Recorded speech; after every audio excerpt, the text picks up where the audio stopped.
물론 여긴 국민 라디오.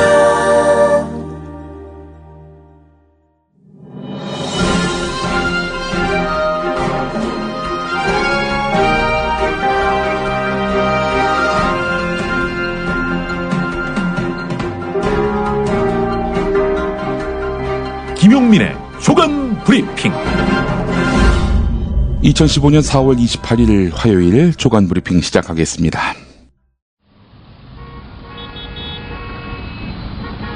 부장님, 대리운전은 뭐 부를까요? 대리운전 블랙박스 주는 1800-6606 대리운전이 있지 않은가? 20회 이용시 블랙박스를 주는 1800-6606 블랙박스 대리운전이요? 그럼 검색창에 블랙박스 대리운전을 검색해보게. 홈피에는 다양한 상품들도 있다네. 저기 부장님, 블랙박스 대리운전에서는 국민TV에 후원도 한다면서요.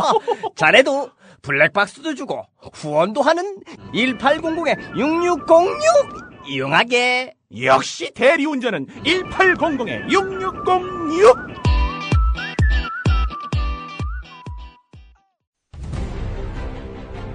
요즘 새롭게 생활환경 질환에서 침대 세균 먼지 위험성이 높아진다고 합니다. 만성 폐질환, 천식은 8배 높아지고 폐암은 담배보다 무려 39배나 더 높아진다고 합니다. 나도 그래서 요즘 몸이 그런가? 선배님, 피톤치드 캡슐 톡톡 한번 써보세요. 베개, 이불, 침대 커버에 뿌리는데 무방부제, 무독성이라 안심도 되고 침대 세균 먼지 99.9% 제거도 하고 진먼지 진드기는 98% 기피 효과가 있더라고요. 궁금해서 왜 살충은 안 되나요? 하고 물어봤더니 화학 제품만 살충이 된다고 하더라고요. 그래서 믿음이 생기던데요. 피톤치드 캡슐 톡톡? 네, 선배님. 피톤치드 향이 살림욕하는 것 같아요. 피톤치드 캡슐 톡톡이라. 한번 써볼까? 검색창에 네이처 아이를 검색해보세요. 전국 약국에서도 판매 중입니다. 새누리당을 비롯한 보수 언론들이 참여정부가 성완종 전 경남기업 회장의 사면을 2차례나 허용했다. 따라서 이 참여정부와 성완종 씨의 관계가 상당히 궁금하다. 뭔가 파헤쳐볼 여지가 있다.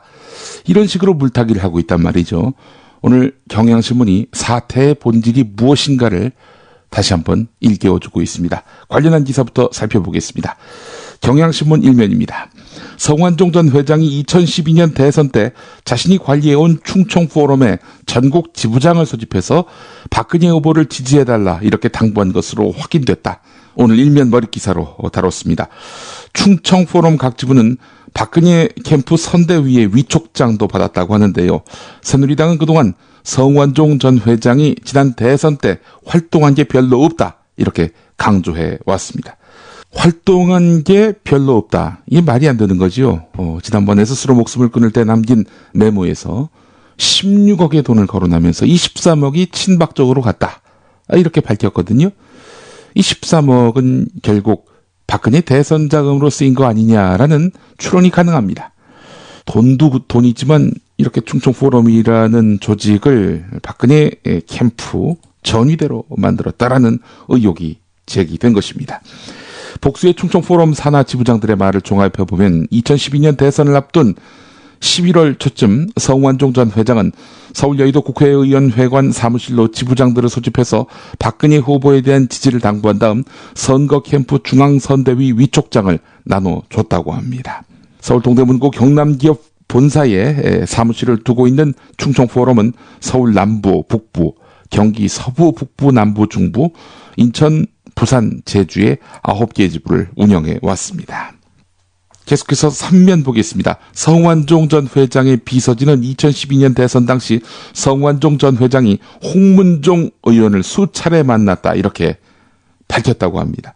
홍문종 의원, 당시 박근혜 후보 캠프 조직총괄본부장이죠. 또 지금은 대표적인 친박 계열로 통하고 있고요. 성완종 전 회장 측근인 기혁씨는 최근 경향신문 기자와 만나서 대선 때 조직총괄본부에 몇 차례 들렀다면서 서병수 사무총장 방에도 많이 갔다 이렇게 말을 했다고 하는데, 이 기혁씨는 대선 때 조직본부의 한 행사장에서도 성완종 회장이 참석했다라면서 사람들이 참 많이 왔었고 성완종 회장도 가서 홍문종 의원과 이야기하고 그날 어울리고 그랬다 이렇게 말했다는 겁니다.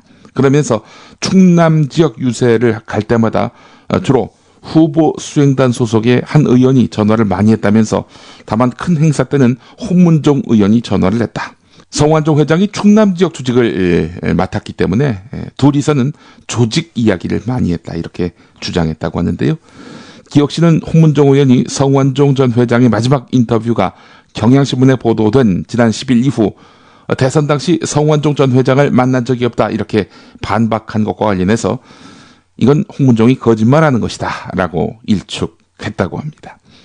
2012년 대선 때 성완종 회장과 홍문종이 식사도 했다라는 그런 주장이 나왔습니다. 대선 당시 본 적이 없었다. 눈 감고 식사 같이 하셨나요? 다음 기사 보겠습니다. 역시 3면에 실린 기사인데요. 왜 허태열 전 대통령 비서실장 이름부터 적었을까? 이렇게 시작하는 기사입니다.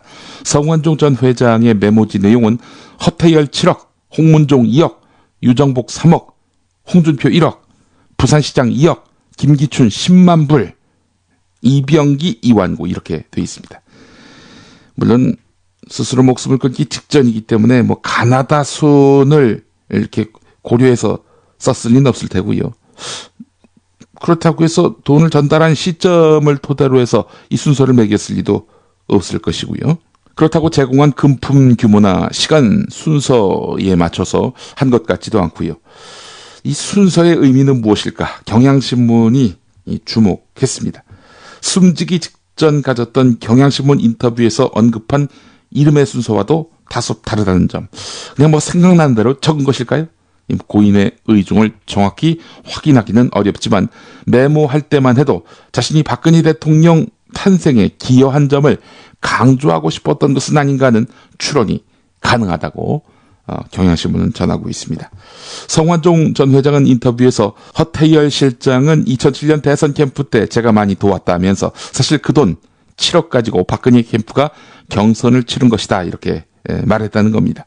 박근혜 대통령은 당시 이명박 전 대통령과 당내 경선에서 대선 후보 자리를 놓고 빅매치를 벌였는데 이때부터 성완종 전 회장이 박근혜 대통령 쪽에 섰고 상당한 액수를 선뜻 내놓을 정도로 현 정부 탄생에 오랫동안 적잖은 기여를 했다는 점을 강조하고 싶었던 것으로 풀이됩니다. 또 홍문종 의원과 유정복 인천시장 등은 대선 자금을 지원했다고 성완종 전 회장이 밝혔거나 대선 자금 명목으로 돈을 받았을 것이라고 추정되는 그런 인물입니다. 역시 박근혜 정부 탄생과 밀접한 내용이라는 겁니다. 경향신문 6면을 또 보겠습니다. 검찰이 성완종 리스트 등장인물에 대한 수사망을 좁혀가고 있다는 그런 소식입니다.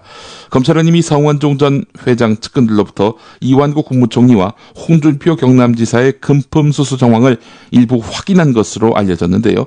관련해서 한겨레 사면을 보면은 검찰이 이 홍준표 경남지사에게 1억을 전달했다는 의혹을 받고 있는 윤모 씨, 전 경남기업 부사장이면서 성완종 전 회장의 인척관계면서 홍준표 의원의 당대표 출마 당시 공보 특보를 맡았고 그리고 동아일보 기자를 역임했던 인물입니다. 바로 윤모 씨. 윤모 씨를 검찰이 최근 조사한 것으로 확인됐다는 겁니다. 성완종 리스트 특별수사팀이 지난 주말에 윤모 전 부사장이 입원해 있는 병원에 검사와 수사관 등을 보내서 성완종 전 경남기업 회장에게서 2011년 한나라당 당대표 경선 자금으로 1억을 받아서 홍준표 지사에게 건넨 과정에 대해서 조사를 했는데 검찰은 성완종 전 회장이 이듬해로 예정된 총선에서 한나라당 공천을 받을 목적으로 당대표 경선에 나선 홍준표 지사에게 이 돈을 건네라고 한 것인지 홍준표 지사 쪽에 요청했다는 것인지 성완종 전 회장이 먼저 지시한 것인지 등도 조사한 것으로 알려졌는데요. 줬는지 안 줬는지 이건 이제 논점이 아닌 것 같습니다. 이미 줬다고 보고 있는 것 같고요. 그래서 한겨레 기사는 홍준표 소환은 거의 가시권에 접어들었다. 이렇게 귀결됩니다. 자, 이거 정말 엎친 데 덮친 격일까요? 한국일보 12면을 보면요. 홍준표 경남지사가 성완종 리스트에 연루돼서 검찰 수사선상에 오른 가운데 그의 처남도 1억대의 사기 혐의로 검찰에 피소된 것으로 확인됐다는 소식입니다. 서울 동대문경찰서에 따르면 철거 전문 건설업체 대표 김모 씨가 2013년 12월 홍준표 지사의 처남 이모 씨로부터 영등포 교도소, 그러니까 현 서울 남부교도소 시설 철거 사업권을 주겠다는 제안을 받고 1억 1,000만 원을 건넸다고 합니다. 이 이모 씨는 매형인 홍준표 지사가 영등포 교도소 부지 철거 사업권을 가진 LH공사 하도급 업체 사장과 친분이 있다라면서 이 김모 씨에게 접근한 다음 사업권 이전을 호언장담했고요. 그래서 김모 씨는 이런 내용을 계약서에 담았고 공증까지 받았다고 합니다. 이거 뭐 빼도 박도 못할 그런 범죄를 저질렀군요. 12조 규모의 중남미 원격 의료시장 진출, 78건의 양해각서 서명. 청와대가 내세우고 있는 박근혜 대통령의 남미 4개국 성과물이라고 하는 건데, 링거 투혼 이런 말까지 나왔습니다. 9박 12일 동안의 그런 일정이 마무리가 됐습니다만은 외교 컨디션은 좋다, 뭐 이런 평가지요. 그러나 타이밍이 문제였다는 것이 바로 중앙일보의 시각입니다.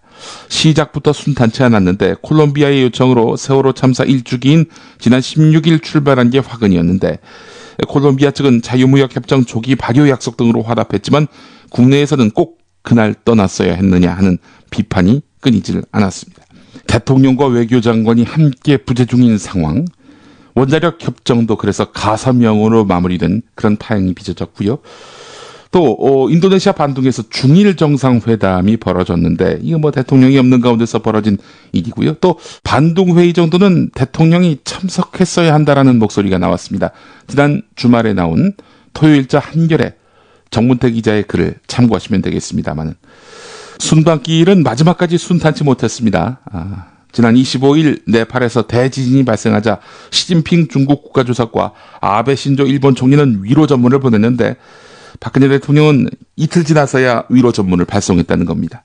한국은 대통령이 탄 비행기가 땅에 내리기만을 기다리고 있었던 셈인데 출발된 세월호, 귀국된 네팔, 이 순방에 있어서 배드 타이밍이 많았다는 지적을 오늘 다루고 있습니다.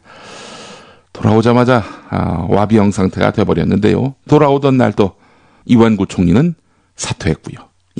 관련한 뉴스의 재구성 듣고 오겠습니다.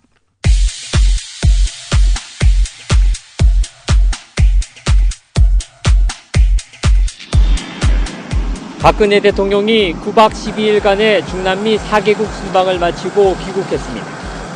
하지만 순방 기간 과로와 만성 피로로 건강 상태가 많이 좋지 않은 것으로 전해졌습니다. 과로에 의한 만성 피로 때문에 생긴 위경련에 의한 복통이 주 증상으로 나타났고, 인두염에 의한 지속적인 미열도 있어서 전체적인 건강 상태가 많이 좋지 않았던 것으로 나타났습니다. 의료진은 오늘 검진 결과에 따라 박 대통령께서는 조속한 건강 회복을 위해 하루나 이틀 정도 절대적인 안정이 필요하다고 권장했습니다. 남미 순방을 마치고 돌아온 박근혜 대통령을 기다리고 있는 것은 새정치민주연합 문재인 대표는 박근혜 대통령이 대국민 사과를 하는 게 국민에 대한 도리라고 지적했습니다.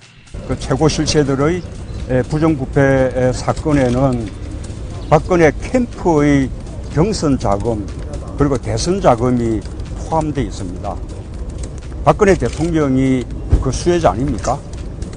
그리고 박근혜 대통령은 대국민 사과뿐만 아니라 수사에 적극적으로 협조하는 것이 국민들에 대한 도리라고 그렇게 봅니다. 박근혜 정권은 그 리스트의 8인을 제대로 수사조차 하지 않고 야당을 끌어들여 물타기로 넘기려고 합니다. 정의당도 마찬가지. 김재남 원내대변인의 말. 박근혜 대통령은 본인의 장기 부재로 인해 벌어진 국정 공백을 하루빨리 정상화해야 합니다. 무엇보다 부패 스캔들에 연루된 인사들의 임명권자로서 작금의 국정 혼란 사태의 책임을 통감하고 국민들 앞에 사과부터 하셔야 합니다. 성완종 리스트에 오른 8명은 그야말로 박근혜 대통령의 핵심 최측근들입니다. 대통령이 나몰라라 할 수 있는 상황이 아닌 것입니다. 더 이상의 유체 이탈 화법은 국민들의 분노만 키울 뿐임을 명심하시기 바랍니다. 대통령이 드러놓으시다 보니 이에 따라 이완구 총리 사의 표명 등 성완종 리스트 파문에 대한 입장 표명은 자연스럽게 늦춰질 거란 전망이 나옵니다. 여당도 점잖지만 한마디 거들고 하지만 새누리당에서는 박 대통령이 진솔한 사과를 통해 이번 일을 매듭 짓고 가야 한다는 인식이 퍼지고 있습니다. 대통령의 정직한 목소리를 듣기를 원합니다.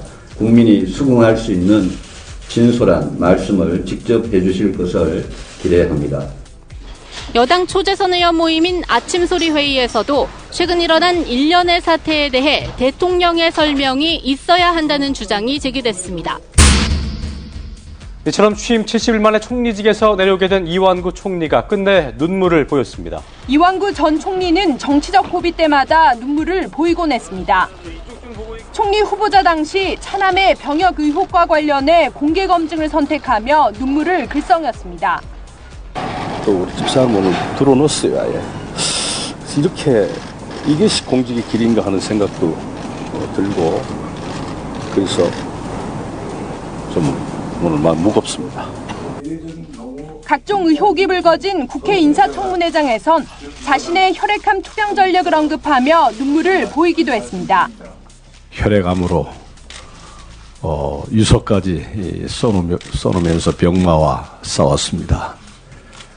그래서 19대 출마를 하지 못했고요. 특정 상황을 벗어나기 위한 의도가 있다는 야당의 평가와 함께 이전 총리의 고뇌가 눈물로 바뀌어 드러났다는 지적도 있습니다. 몇 자를 바꿔보자면 특정 상황을 벗어나기 위한 의도가 있다는 야당의 평가와 함께 박근혜 대통령의 고뇌가 위경련 등으로 바뀌어 드러났다는 지적도 있습니다. 박 대통령이 들어놓았어요, 아예. 이렇게 이것이 공직의 길인가 하는 생각도 들고, 그래서 좀 오늘 마음 무겁습니다.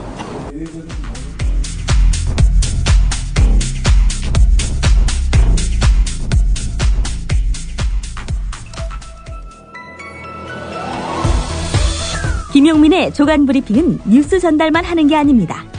뉴스를 만든 사람들의 의도와 노림수까지 꼼꼼히 분석합니다. 국민을 속이는 일입니다. 이 판을 깨려는 공수를 부리고 있습니다. 누가 거짓말을 하고 누가 사람을 속이고 누가 사실을 날조하는지는 안심하고 선택하세요. 김용민의 조간 브리핑. 다음 기사 보겠습니다. 일본 자위대가 한반도 주변에서 집단 자위권을 행사할 경우 한국의 주권을 존중해야 한다는 내용이 새로운 미일 방위 협력 지침에 반영됐습니다. 자, 그런데 우리 정부 입장이 반영되지 않았습니다. 우리 정부의 입장은 한국의 사전 동의를 반드시 구해야 한다는 그런 명시적인 내용이 반영돼야 한다라는 것이 우리 정부의 입장이었는데 포괄적이고 추상적으로 표현됐다는 비판을 받고 있는 것입니다. 관련한 내용이 오늘 서울신문 1면, 중앙일보 1면에 다뤄져 있습니다. 1997년 한 차례 개정된 방위협력 지침을 18년 만에 재개정한 것인데 미군에 대한 일본 자위대의 후방 지원을 대폭 확대하는 것을 골자로 하고 있습니다. 만약에 일본이 한반도에 자위대를 파견할 그런 상황이 온다면은 한국 정부의 사전 동의를 받지 않아도 된다. 이런 것입니다. 다음 소식입니다. 세계일보 10면을 보겠습니다. 공직자가 보유한 주식을 백지 신탁하도록 강제한 제도가 유명무실한 것으로 드러났다는 내용입니다. 국회 공보 그리고 농협은행 백지 신탁 매각 공고에 따르면 19대 국회 출범 이후 본인과 가족 소유의 주식을 백지 신탁한 국회의원은 7명이며 이 가운데 백지 신탁 주식이 처분된 사례는 단 한 건도 없는 것으로 나타났다는 겁니다. 현행 공직자윤리법은 국회의원이 자신의 직무와 관련성이 인정된 주식을 3천만 원 이상 갖고 있을 때에는 이를 매각하거나 백지 신탁하도록 규정하고 있습니다. 이 주식은 수탁기관이 그러니까 농협이 60일 이내에 판매하도록 되어 있는데 하지만 국회의원들이 백지 신탁한 주식을 보면요. 상당수가 거래가 없는 비상장주인데다가 매각이 되지 않을 경우 기한을 무제한 연장할 수 있기 때문에 강제력이 따로 없다는 겁니다. 한편 의원 시절에 정무위원회를 맡았던 성완종 전 회장은 아예 행정소송을 내고 백지 신탁을 못하도록 약 2년을 끌었는데요. 그 사이에 정무위원회 감시 대상인 금융당국을 압박해서 경남기업에다가 추가 대출 특혜를 주도록 했습니다. 이 백지신탁제도 보완이 필요하죠. 유승민 새누리당 원내대표도 백지신탁제도의 보완책을 검토하겠다 이렇게 밝혔습니다. 이명박 전 대통령의 측근인 추북일 전 청와대 홍보기획비서관이 노무현 전 대통령의 형 노건평 씨와 이명박 전 대통령의 형 이상득 전 의원 두 사람 사이에 핫라인이 만들어진 건 대통령 선거 전인 2007년 10월이었다 이렇게 말했습니다. 그러면서 이른바 형님 라인에서 논의된 건 특별 사면뿐이 아니다. MB 연루설이 돌았던 BBK 사건 수사, 노무현 전 대통령 주변에 대한 검찰 수사와 관련한 조율이 있었다. 이런 얘기입니다. 이게 뭐냐면은 이상득, 노건평이 두 사람이 전직 대통령을 수사하지 않기로 밀약했다는 겁니다. 대신에 MB의 BBK 의혹에 대해서는 눈 감아주기로 했다. 뭐 이런 얘기인데 글쎄요. 뭐 이게 일단 사실인지 여부를 따져봐야 되겠지만은 이 내용이 처음 나온 소식이 아닙니다. 이미 시사저널이 2009년 4월 6일자 1016호에 다룬 내용이었거든요.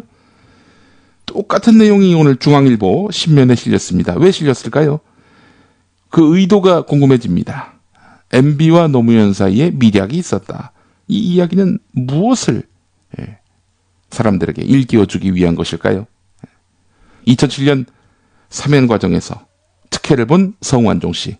이 성완종 씨 사면과 관련해서 양 정권에게 책임이 있다. 이런 식으로 뭔가 논리를 만들어내기 위한 기사는 아니었는지 궁금해집니다. 한겨레 일면 기사로 가보겠습니다. 우려가 현실로 다가왔다 이렇게 시작하는 기사인데 강원도 전북도교육청이 어린이집에 주는 누리과정 예산 지원을 처음으로 중단했습니다. 정부가 시도교육청에 예산을 떠넘기면서 이미 예견된 일이었는데도 정부와 정치권이 수수방관했다는 비판이 나오고 있는데요. 강원도, 전북도 교육청의 설명을 종합하면 두 교육청은 지난 25일 지급해야 할 누리과정 운영비를 어린이집에 지원하지 못했습니다. 어린이집 누리과정 지원금은 원생 한 명당 29만 원으로 운영비 7만 원과 보육비 22만 원으로 짜여 있습니다. 운영비는 보조교사 인건비, 교재비, 간식비 등에 쓰입니다. 이 돈은 시도청이 시도교육청에서 받아서 이렇게 시군으로 내려보내면 시군이 어린이집에 지급하는 그런 상황인데, 이렇게 누리과정 예산, 본인의 그 대선 공약 아니었습니까? 박근혜 대통령. 지금 강원도 전북만이 아니라 서울, 인천에서도 예산이 바닥났다고 하는데 말이죠. 대통령의 방관으로 인해서 벌어진 또 다른 사달이 있습니다. 한겨레 8면 보겠습니다. 4.16 세월호 참사 특별조사위원회 이석태 위원장, 박근혜 대통령에게 특조위의 독립성을 훼손하는 세월호 특별법 정부 시행령안의 수정을 촉구하면서 특조위 활동 전면 중단을 선언했습니다.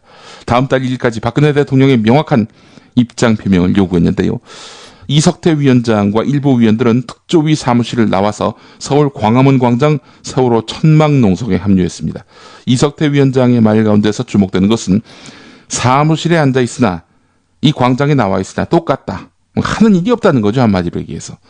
정부 시행령안은 여러분들께 전에도 소개를 해드렸습니다만은 특별조사위원회가 별로 할 일이 없는, 결국 정부가 주도하게 되는 세월호 진상규명이란 점에서 문제가 있다는 겁니다.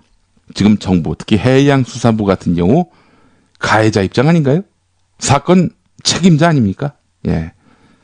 전에 그 유족들이 이 당사자이기 때문에 세월호 진상조사에 참여해서는 안 된다 이렇게 주장했던 정부 아닌가요? 그런 정부는 구조를 하지 않은 책임이 있는 주체입니다. 역시 당사자인 정부가 이 세월호 특조위에서 핵심 권한을 다 쥐겠다. 말이 됩니까? 해양수산부가 만든 정부 시행령안 즉각 폐기하라는 것이 유족의 입장이고 또한 세월호 참사 특별조사위원회의 입장이기도 합니다. 대통령의 결단을 촉구하면서 거리로 나왔는데 수개월째 이분들이 급여 한 푼 받지 못했다고 하는군요. 그래 놓고 딴 일은 못하잖아요. 어쩌라는 건지. 세월호 진상규명에 대한 그런 의지가 없음을 여기서 명징하게 보여주고 있는 것이 아닌가 이런 생각을 갖게 됩니다. 세월호 특별법이 왜 만들어졌습니까? 돌이켜보면 세월호 참사에서 국가는 그 예방 작업을 제대로 하지 못했고 인명 구조도 완전히 실패했습니다. 참사의 원인이 무엇인지 아직도 밝혀내지 못한 부분도 많습니다. 세월호 운항 선장과 선원, 해경의 일부 하위 공무원에 대한 재판 외에 책임자 처벌도 제대로 이루어지고 있지 않습니다. 이러한 국가의 잘못을 확인하고 합당한 책임을 묻기 위해 특별법과 저희 특조위는 만들어진 것입니다. 이러한 이유로 세월호 특조위는 참사의 원인 규명과 재발 방지를 위해 제한 없이 광범위하고도 철저히 조사를 할 수 있어야 합니다. 특조위는 정부의 개입과 간섭으로부터 벗어난 독립된 조직이어야 합니다.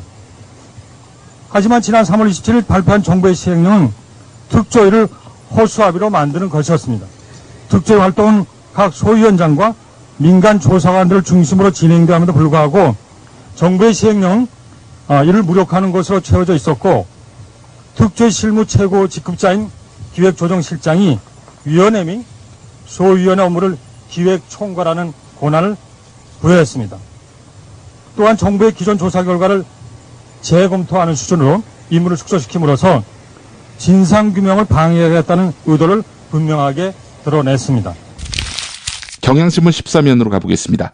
박범은 전 청와대 교육문화수석, MB 때 교육문화수석을 했었죠. 박범은 전 수석의 비리 의혹을 수사하고 있는 검찰이 오는 30일이나 다음 달 1일 박범은 전 수석을 피의자 신분으로 불러서 조사하기로 했습니다. 박용성 전 중앙대 재단 이사장 등 핵심 인물에 대한 소환도 불가피할 것으로 보이는데요. 수순대로 밟고 가고 있군요. 검찰은 특혜, 대가성 조사를 하겠다 이런 방침을 밝히고 있습니다. 한마디로 말해서 이명박 정부 시절 중앙대에다가 특혜를 준 정황을 잡고 수사를 벌여왔는데 대부분 증거를 수집했고 이제 마지막 박범은 소환, 박용성 조사로 이제 수순을 이어가겠다라는 입장입니다. 한겨레 12면으로 가보겠습니다. 1심 국민참여재판에서 배심원 만장일치의 유죄 판결로 500만 원의 벌금형을 받은 조희연 서울교육감. 항소심에서 더욱 적극적으로 법리 논쟁을 벌이겠다는 뜻을 밝혔는데요. 한겨레는 12면에서 당선 무효형 뒤집을 카드가 과연 조희연에게 있을까라는 제목의 기사를 실었습니다. 조희연 교육감이 라디오 방송과의 인터뷰에서 무죄 입증 자료가 나름대로 충분히 있고 추가로 확보할 수 있는 것도 있다. 2심부터는 법리 논쟁이 매우 중요한데 제 입장을 정당화할 부분이 꽤 많이 있다라면서 자신감을 나타냈습니다. 조희연 교육감 쪽은 우선 고승덕 후보의 미국 영주권 보유 의혹이 허위인지 여부를 확인할 길이 없다는 점을 집중적으로 부각시킨다는 계획입니다.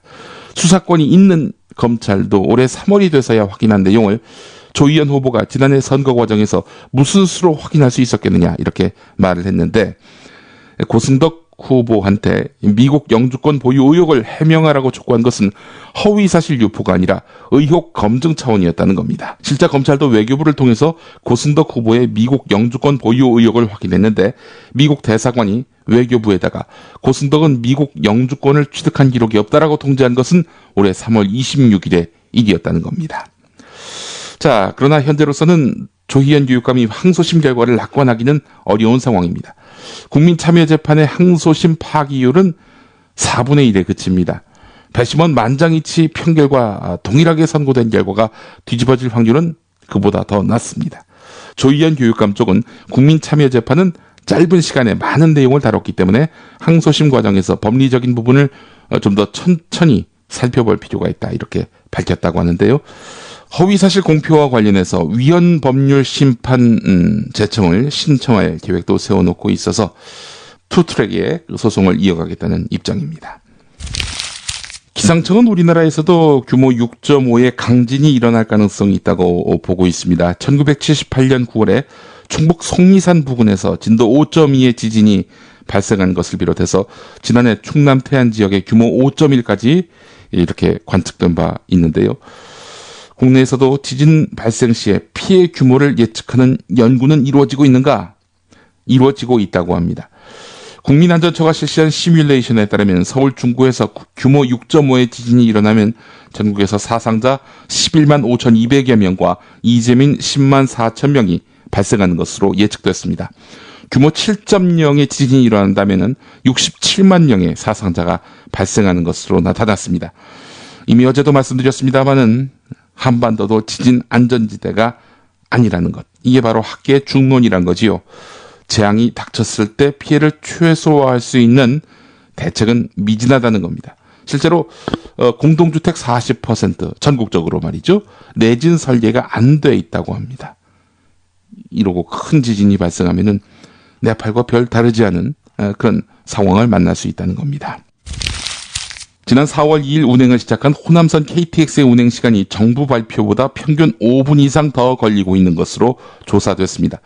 광주시가 호남선 KTX 광주 송정에서 서울 용산 구간의 열차의 실제 운행 시간을 분석한 결과 평균 1시간 52분으로 조사됐다는 겁니다. 사실 그동안 정부와 코레일이 밝혔던 평균 운행 시간은 1시간 47분이지요.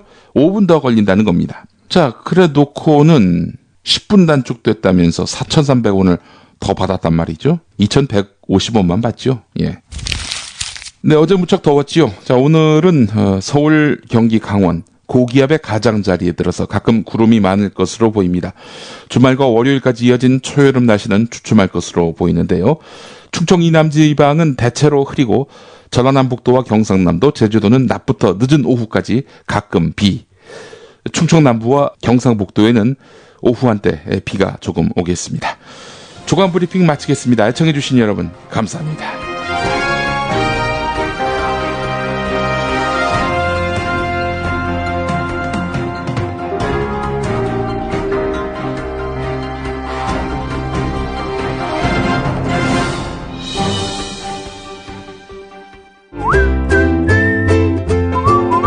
국민라디오 팟캐스트 응원하는 가장 쉬운 방법 아시나요? 다운로드하기, 별점 주기, 댓글 달기, 구독하기. 국민라디오 팟캐스트 널리 알리는 가장 쉬운 방법. 다운로드하기, 별점 주기, 댓글 달기, 구독하기. 기억하세요. 다운로드하기, 별점 주기, 댓글 달기, 구독하기.